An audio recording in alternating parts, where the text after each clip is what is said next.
Shalom dan horas buat kita semua, Amanginang dan saudaraku yang dikasihi oleh Tuhan Yesus Kristus. Kembali kita bertemu dalam renungan harian kita.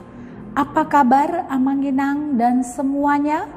Doa dan harapan kami sebagai pendeta, kita semua dalam keadaan baik dan dalam pertolongan Tuhan. Sebelum kita mendengarkan firman Tuhan, marilah kita berdoa. Kasih karunia dan damai sejahtera dari Allah Bapa kita dan dari Tuhan Yesus Kristus menyertai kamu. Amin.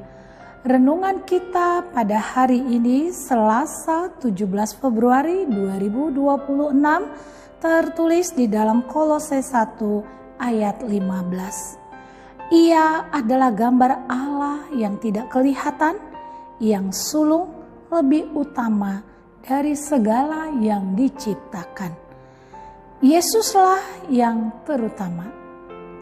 Sampai saat ini masih ada orang yang tidak percaya kepada Yesus.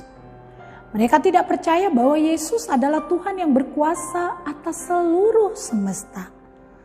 Hal itu tidaklah mengagetkan sebab Yesus sendiri pernah mengingatkan bahwa dunia tidak mengenalnya. Bahkan dunia menolak Yesus. Itulah yang kita lihat dalam Yohanes 15 ayat 18 sampai Yohanes 16 ayat 11. Kendati tidak mengagetkan, perdebatan tentang siapa Yesus selalu menimbulkan tekanan tersendiri di kalangan Kristen. Tidak jarang kita mendapat celaan dan penolakan terkait iman kita kepada Kristus.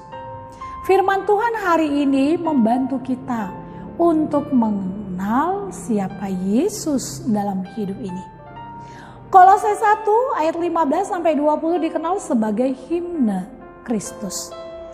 Yesus yang kita sembah adalah Tuhan yang berkuasa atas seluruh alam semesta.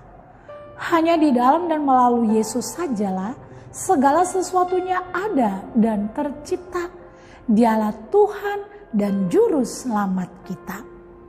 Melalui renungan kita hari ini, Paulus mengajak kita untuk memandang Kristus bukan hanya sebagai tokoh sejarah saja, tetapi sebagai pusat dari segala ciptaan. Yesus jauh melampaui segala sesuatu. Yesus lebih utama dari segala ciptaan. Yesus Kristus adalah Allah dan lebih utama dari segala yang ada. Karena itu, Dia patut menjadi yang terutama di atas segala-galanya. Hanya Yesus Kristus yang pernah bangkit dari kematian dan tidak mengalami kematian lagi. Yesus Kristus adalah pendamai yang mendamaikan kita dengan Allah Bapa melalui pencurahan darahnya di kayu salib. Yesus Kristus adalah Tuhan dan Sang Juru Selamat dunia. Melalui karya penebusan di kayu salib, Kristus telah mendamaikan kita dengan Allah. Dalam perjalanan hidup kita, tentu banyak hal yang Tuhan izinkan bisa terjadi. Terkadang ada sukacita dan duka cita, keberhasilan dan kegagalan. Di dalam semua itu, biarlah semakin membuat kita percaya akan kuasa dan kebesaran Tuhan sekalipun tidak kelihatan. Jadikan Yesus yang terutama dalam menjalani kehidupan kita, dan nikmatilah bagaimana kita akan takjub dan lihatlah betapa kita akan heran dengan segala perkara yang Dia kerjakan untuk kita. Di saat itu, di saat kita menjadikan Yesus yang utama, kita akan merasakan bagaimana tuntunannya memberi jalan keluar yang terbaik dalam perjalanan hidup kita. Mungkin terkadang tidak seperti apa yang kita pikirkan. Tetapi sekalipun demikian, semuanya akan tertata dengan baik sampai kita mengerti bahwa itulah yang terbaik dari Tuhan.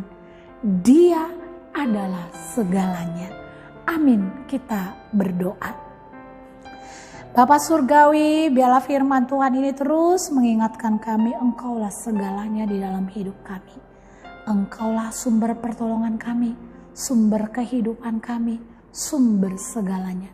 Tidak ada yang lebih hebat dan lebih luar biasa daripada Engkau Tuhan Yesus Kristus, Tuhan dan Juru Selamat kami. Kiranya ini menguatkan kami dalam menghadapi berbagai pergumulan kehidupan, berbagai perjalanan hidup yang tidak seperti apa yang kami bayangkan. Kami berpusat kepada kuasa dan kebesaran Tuhan, sehingga kami akan menikmati pertolongan dan kebaikan-Mu. Terima kasih Tuhan Yesus. Tuhan, pada saat ini kami terus mendoakan anak-anak kami yang dalam masa proses pertumbuhan, anak-anak kami yang sudah sekolah, yang sudah kuliah, yang mencari pekerjaan, yang sedang mencari jodoh. Tuhan menolong mereka, sekalipun mereka harus berjuang, tapi Tuhanlah segalanya dalam hidup mereka. Bagi Tuhan keluarga yang belum mendapatkan keturunan, Tuhan juga yang menjadi sumber kekuatan dan pertolongan mereka. Tuhan, kami berdoa buat jemaat-Mu yang dalam keadaan sakit, jamahan dan lawatan Tuhan kiranya terjadi atas mereka, yang terbaring di rumah sakit, yang dirawat di rumah, yang mau juga akan melaksanakan tindakan-tindakan medis, Tuhan yang menolong mereka. Kami juga berdoa bagi jemaat-Mu yang berduka, Tuhan yang menghiburkan mereka.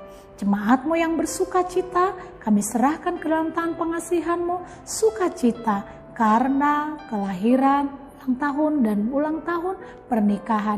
Bahkan mungkin karena mendapatkan pekerjaan, karena mendapatkan jodoh, mendapatkan usaha yang berhasil, atau promosi-promosi jabatan.